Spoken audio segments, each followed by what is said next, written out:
Batman the Animated Series is amazingly, would you believe it, 30 years old. Incredible. Dates us a little bit as well. Yeah, it definitely does. Do you remember your first time watching it? I was thinking about this earlier. I remember it. I remember it like being built up and coming on because I remember like the build up. I remember having like a tie-in comic book. Which had Clayface in and a pack of Batman cookies. I remember that distinctly. I remember like Happy Meals and so much promotion and TV stuff and adverts. But yeah, I remember watching the title sequence for the first time and being blown away as a 6-7-year-old kid because it seemed so grown up. You had the Danny Elfman score from Batman, and it was just like, whoa, this is incredible. The opening title sequence is actually what they used originally as a proof of concept. Like, if you go on the DVD, you can actually find the original like animatic. It's what you see in the finished product, but a bit scrappy. Yeah. But man, is there a more perfect title sequence? No, because it gives you evidence. It gives you like. The criminals are afraid of him. He's stopping crime in Gotham. He's intimidating. And you get that closing shot of him in the roof with the lightning bolt. Yeah. And the interesting thing is, no title, because I know it's like it's self-evident. It's fucking Batman. I mean, they did it again with Superman the Animated Series. They just showed the S. That's all you need. And that's what I love about straight into episode 1. There's no like. We don't tell you who Batman is. You all know who Batman is. You're watching this because it's Batman. We're not going to give you the origin. This is Batman. You know he's got a cave and a car and a belt and an Alfred. Boom, go. Correct me if I'm wrong, but isn't it like 10 to 20 episodes in before they even talk about the Waynes? The biggest thing about this is it treated kids with grown-up gloves. It knew the kids watching were Batman fans and didn't need to be told why he's Batman. It's just he's Batman. He's going to stop the bad guys. Watch. That's it. The actual first episode is on Leather Wings. It's so weird to use Man-Bat for your first episode. But I think it works so well. Cause the full-on noir edge to it. You got like a bit of horror. Yeah. And we're not going to treat you like kids. This isn't going to be like silly, goofy 66 Batman. Yeah. This is going to be like a serious Batman. And it sets a precedent for me as well of a compassionate Batman, because the first thing he tries to do is save him. He doesn't try to just beat him up. Yeah. And I think that sets a tone for a series as well of like, this is a Batman who actually cares about rehab and cares about making people better, because he sees himself in all the villains basically. And to get that in the first episode, 22 minutes, is amazing. He's in the Batcave with Alfred, and again, there's a Batcave, there's a big computer, there's a car, there's an Alfred. Yeah. You know this, we're not going to explain to you. And he's sort of like, he's on the phone to a scientist about Kurt Langstrom, the Man-Bat. Yeah. And he switches in costume between Bruce and Batman, and it's amazing to watch. You can feel his mannerisms changing, even though you can't see him do it. Yeah. And I like the fact that Bruce as well, he isn't the brooding, like... No, he's quite light-hearted when he's Bruce. Yeah. He actually projects a successful businessman. Which makes sense, because how could you be that moody Bruce and be this billionaire playboy? Yeah, it doesn't. That's true. And then when he's Batman, it makes it all the more, the contrast better, because you're seeing the duality of him. Yeah. If he's moody as Bruce and Batman, you're like, well, he's not really got two faces, has he? He's got just Bruce without costume, but yeah. Even with the banter with Alfred and stuff, he's works really well, I think. There's a Batman podcast, well, there's loads of Batman podcasts. This one in particular said that he had Kevin Conroy on, and he used to get the actors to do like fake adverts in characters, so like Nightwing would sell mullets and silly things like that. And he said Kevin Conroy read the Batman script, laughed, but then declined. He said, I can't do this because I can't do this to the fans. This is disrespectful to the character of Batman. And he said it was the best decision because he understood after how much Conroy knew how much it meant to the fans, and he wouldn't disrespect Batman by making him silly. And so many people have seen him as their Batman across the animated series against Justice League, even like old video games than the Arkham Asylum games and animated films and live action a little bit. The Arkham games like introduced him to a whole new generation that might not have even seen the animated series. And probably watched it because of that.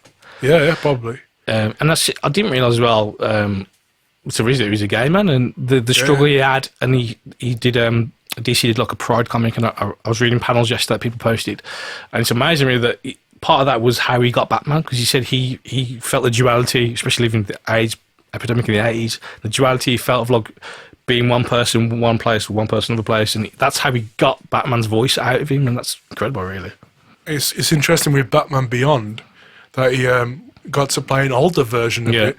But I've been saying for a long time now, if next time they reboot Batman, they should do Batman Beyond. Yeah. Just to enliven it a bit, and they should get an old Batman actor as old Bruce George Wayne. Clooney, 100%. Well, I think Clooney, man, he's got the silver hair already. Like, He can redeem it. yeah, 100%. Because Clooney can act, let's face it. It's not. He was in a bad film with a rubbish suit, a rubbish director, a rubbish script. With ass shots in there. Nipples. Arnie just spouting crazy ice puns all over the shop. And Oh, God. yeah. Speaking of ice puns, we should logically start with Heart of Ice. Which I would have as number one if it was a list. Oh, okay. So he was my number one as a kid. And I remember going to Forbidden Planet the first time with my dad when I was 7 or 8, and it blew my mind that this place existed for a start. And I had two things right. I had a George LaForge t-shirt, and I had a Batman VHS, which had On Leather Wings and Heart of Ice as a two-piece. All right. So to me, them two episodes stand out because I love them then. And even rewatching it now, the acting and the story, and when I talked about sincerity, if you had Batman taking out Mr. Freeze with chicken soup, it could be goofy, it could be 1966, right? But it's so sincere, it just works. And obviously his tragic story, and it is the whole flip side of Batman where that could be him. This tragic thing happened, Freeze went one way, Batman went the other way. Yes. And that's the beauty and simple beauty of it, really. Mr. Freeze and his wife encased. Yeah, Nora. Yeah, Nora. And this was created by Paul Dini. Yeah. He came up with this for the animated series. Yeah. Again, it makes you watch a villain and you can't help but feel sympathy for the villain because it's not his fault what happened to him. And again, the whole twist of that billionaire could have been Bruce Wayne. That billionaire, self-interested, gives it the large about he's a humanitarian and really he's an arsehole. Mark Hamill. Is it Mark Hamill? If you listen, it's Mark Hamill. Oh, really? He got his agent to get him a part in this because he was a Batman fan. I didn't know that. So he was cast in that episode as the villain. Yeah. I think Ferris Boyle's his name. Yeah, And, Goth Inc. or something like that. yeah. So, and obviously he didn't know at that point he was going to be Joker. But that's interesting. So good. I think that was the episode that won an Emmy as well. I mean, yeah, I think so. But I think it's quite widely regarded as one of the best. Like, if someone says, "What should I watch these 30-year-old cartoons?" I watch that episode and tell me it's just a cartoon. Yeah. Yeah, and they of course they used that origin immediately in the film. Except you have Arnie like, Yeah. time to freeze. Like, You want me to the cola? that's it. Ice to see you. Heart of Ice. I think I will go for my first suggestion, and people probably wonder what the hell I'm talking about, but the Cape and Cowl conspiracy, which is actually based, I think, on an actual issue. There's quite a few based on old issues. Yeah. It's an original character. I think it's Wormwood, the guy's name. And it's just a simple noirish mystery plot where a guy has been tasked with getting Batman's cape and cowl. Yeah. That's the whole plot. I really like this episode. It does it so well when it boils it down to, and I think that's especially when you have the more fantastic episodes, like when it boils it down to just nitty gritty Batman and a bad guy. Yeah, it just works. It works so well. Batman stories, by and large, are mysteries. And I think that's where largely Batman films have forgot. Like they tried to lean into the superhero, forgot that he's a detective first. Yeah. That's the whole point. The Dark Knight, the world's greatest detective, etc., etc. Like, and this show, even like something that's never been done in live action, I've noticed through a lot of episodes, is him as Bruce Wayne in costume as someone else. Like in the comics, you have Matches Malone, right? Yes. But in the film, you never see him do that. But in here, he dresses like tramps and like whatever. Well, that's it. At the end of the Cape and Cowl conspiracy, it turns out that the supposed main villain that's given him this task is actually Batman, this massive fat gangster. They do like a massive fat gangster, don't they? Yeah, I mean, and his voice work was good. You know, Bruce should have been an actor by all accounts. But it's a nice, lovely little tight episode where, and I wish they experimented more with creating villains more often. Yeah. The first Catwoman episode, Cat in the Claw. Yeah. The first part's good, the second part's not as good. But the first part where he's flirting with Annie, he literally blushes, and the voice acting, his voice gets a bit higher, and it's just so good. Adrian Barbeau. Yeah. I like Catwoman in this. Because they introduced that Red Claw, is it? And then she's like the Red Claw, yeah. She's like she's the worst terrorist in the world, and then you see her for like 5 seconds, and she buggers off for like 50 episodes. But yeah, the first part of the Cat and the Claw is really good, I think. And again, like in the Batman, that sexual tension between them instantly, which is played on, it's kind of like Batman Returns a little bit. Yeah. Yeah, they establish that really well. That was always the best aspect of Batman Returns. Yeah. Particularly like when they go to the party, and like everyone's got a costume except them. The two people who wear costumes, those are the costumes. Yeah, that's good. So I was going to go, and again, I think this will be outside a lot of people's like top tens or whatever. But for how weird it kind of is, House and Garden. Was it House and Garden? Poison Ivy episode, where she seems like she's settled down and she's got a family and kids and Batman just suspects the whole time, but every piece of evidence says she's reformed. But it turns out she's breeding these kids in like pods, and it's dark and weird. It's like Invasion of the Body Snatchers. And you're like, again, this is a kids' cartoon, remember? And you're having a woman create her own kids way before Scarlet Witch did it. It had to be a tip of that to Body Snatchers. Well, because even like, so the whole thing is they have a short life cycle, so they start as kids, and she uses this guy's DNA. She's got trapped in like a tank. So they become kids, then become him, and then they turn into this massive monster, and then they melt. At the end, she escapes from making one with herself, and she melts in Batman's arms. And it's even like, again, back to a tragic villain. It's quite sad to watch, because he's like, I think she was actually happy. The last shot is her crying on a wedding album, because it never demonises the villains. There's always a human aspect and a tragedy to them. And it's that old Frankenstein model of the monster is always meant to be sympathetic. Yeah. And it works way better than just, I don't like them because they're evil. Yeah. Two-Face, the introduction of two-part. Like, as well as done in Dark Knight, this just pisses all over it. Like, the fact, as well, it would have been... And again, this was 92, so you think... You couldn't tell a story now where someone has a deformity physically and he's evil, because obviously that looks terrible, and rightly so. So they were smart enough to say, well, he's not just turning. He had this side, this big bad half. That's it. So they set him on this road of like anger and this inside voice, and they play it so well. And again, the tragic figure of like he wants to be this pure hero, and Batman believes in him, and Bruce Wayne believes in him. For him to fall, and Batman's there. It's just brilliant. Obviously, every writer on this show is such a hardcore fan. And they knew, it's like, well, we're going to have Two-Face, but if we're going to have Two-Face, you're going to set him up ahead of time. Yeah, because you couldn't just have, Acid, I'm evil now. It had to be deep, and it had to be... And again, that's why the thing about not treating kids like kids, they trusted that little boys and girls could watch that and understand the depth of, like, this guy's got issues, he's angry inside, he's going to become this thing. And it's like, correct me if I'm wrong as well, but... Was that whole big bad half thing? Yeah. That was again a creation for this, wasn't it? As far as I know, I don't know any different. I don't think it was split personalities that he had. No, he was just he's just other side to him that he was. I think the way I read it was that so overwhelming being in Gotham and trying to do that job, trying to do it illegally. You're not Batman. You can't go around punching people. So the fact that he's always losing, he's always like trying to do the right thing, yet this part of him is like, you're only going to get it one way and you've got to spill over. I think makes sense. No, it's a great double bill, man. And the first part of that, I believe, was the first the public saw of any of the show, because believe it or not, they took that episode to Comic-Con. Really? So that would have been San Diego Comic-Con, like 92. Before this was like a massive cultural thing. I didn't realise Comic-Con... long time. It wasn't a massive cultural deal it is now. But apparently, according to Mark Hamill, they screened the first part of Two-Face, and obviously it ends on the cliffhanger where he's like... literally revealed as Two-Face. Yeah. And it's like, apparently when it said, to be continued, the entire audience said, oh! No! Oh, imagine being there though and just... Yeah. Joker's Wild. No? See, I just don't like a lot of Joker episodes. No. Joker's Wild, I think, is a good one where he escapes from Arkham because someone has created a Joker-themed casino. Which, that tracks. Yeah. But why you specifically base it on a homicidal clown who escapes every other day, I don't know.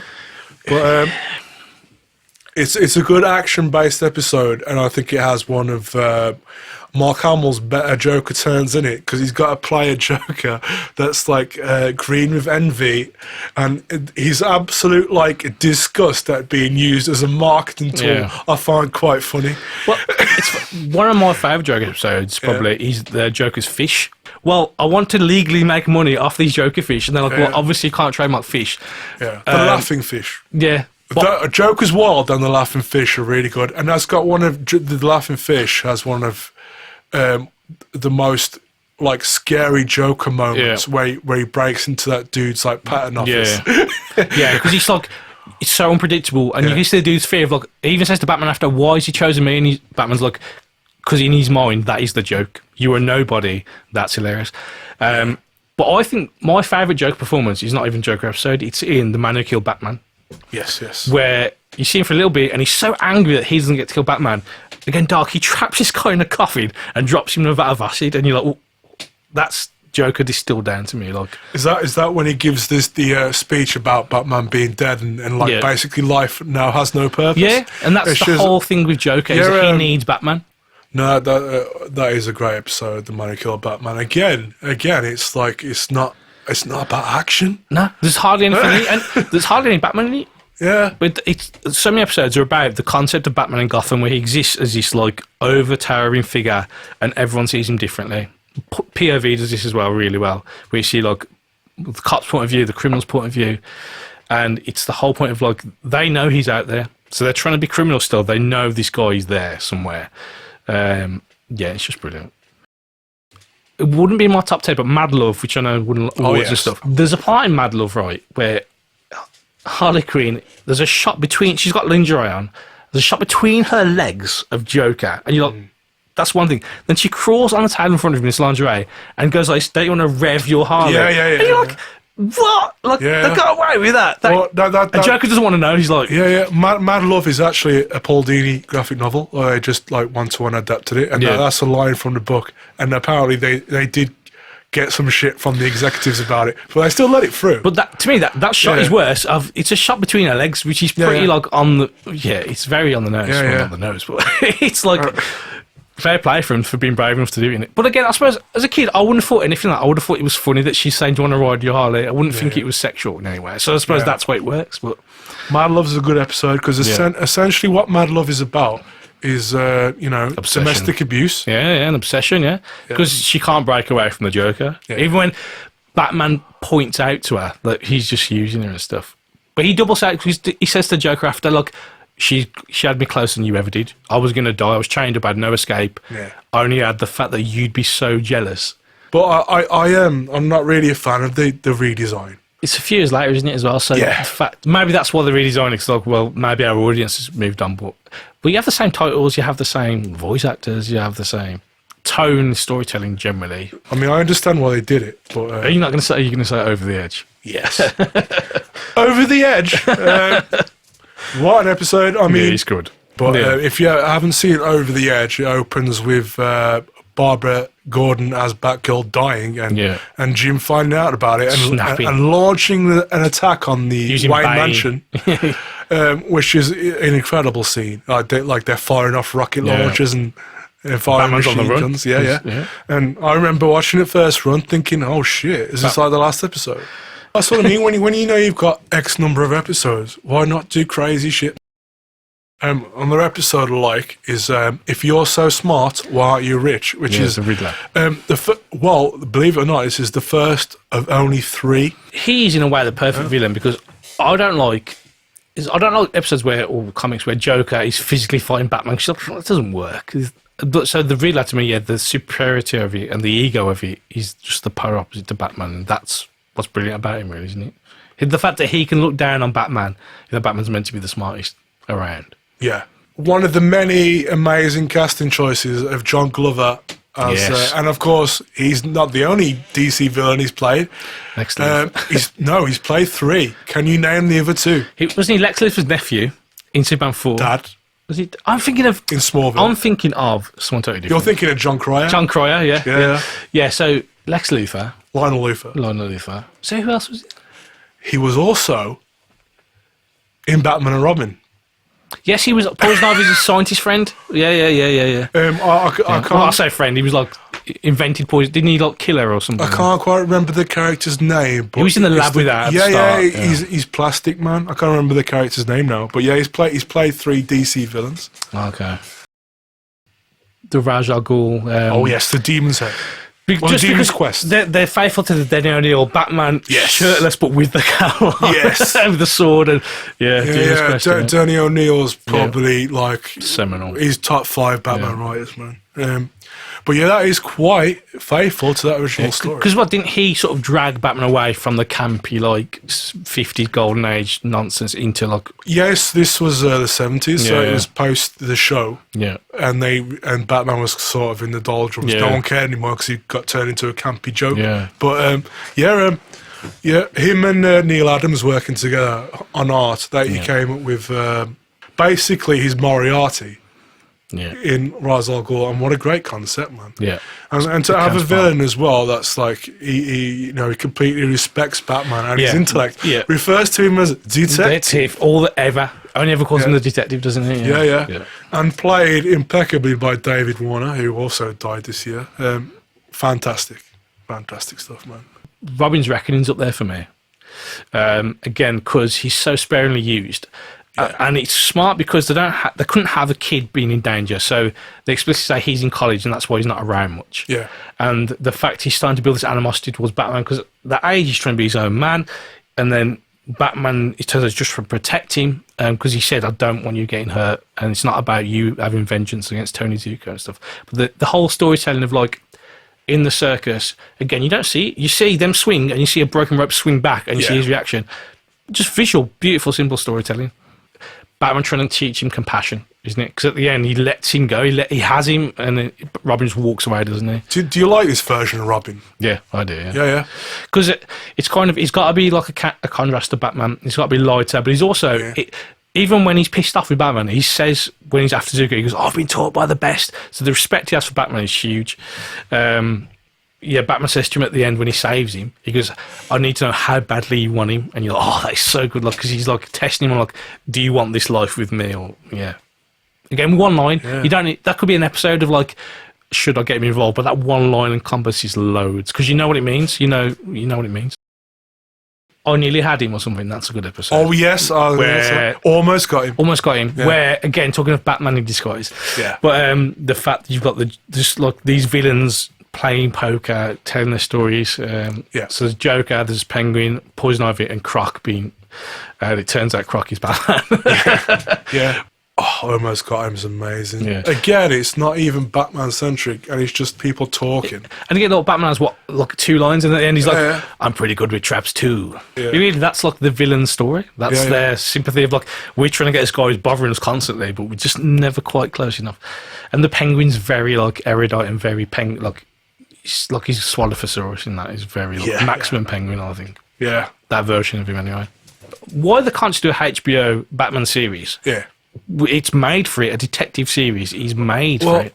When you consider that Superman has had how many live action shows? That are all not good. The one that requires all the tools Effects. of the effects kit. Yeah. And a budget, and that's been done so many times. You need to believe a man can fly. You just need to believe a man can punch in this one. Yeah. Like it's swing. like if you can pull off Arrow to like a competent standard, you can do Batman. Arrow was Batman, wasn't it? Though they did Arrow because they couldn't do Batman. Yeah. And he was. This is my city. That's not Arrow. That's Batman. Yeah. You failed this city. Yeah. I think Warner Brothers just know it's money in the bank, so they can always make money on a Batman movie. Oh, 100%. Wherever it is. I thought it was a Batman episode, but I think it's a Superman episode where they team up and they dress as each other. 3 episodes of Superman. And that's brilliant. And Robin's in it as well. That 3 episode arc of a 90s cartoon is better than Batman v Superman. Mate, we could make a better version of Superman now, to be fair. Do you bleed? Yeah, I love that where, because obviously he peeks under Batman's mask, and then Batman puts a tracker on him, so he follows into Clark Kent's apartment. Fucking great. Yeah. It was brilliant. I love that dynamic between them, to be fair, like respect/mistrust. Yeah. So but honestly, if you're a fan of Batman, I'd pay the money because I think it's like 15 quid a season. You can buy the box set off like eBay and stuff, 50 odd quid if you want the box set. But just to stream, it's definitely worth it as a quality example of Batman. It is not only one of the greatest animated cartoons. It's one of the greatest shows. Period. The fact that it was created for kids in 1992 does not matter. No. It is a masterpiece.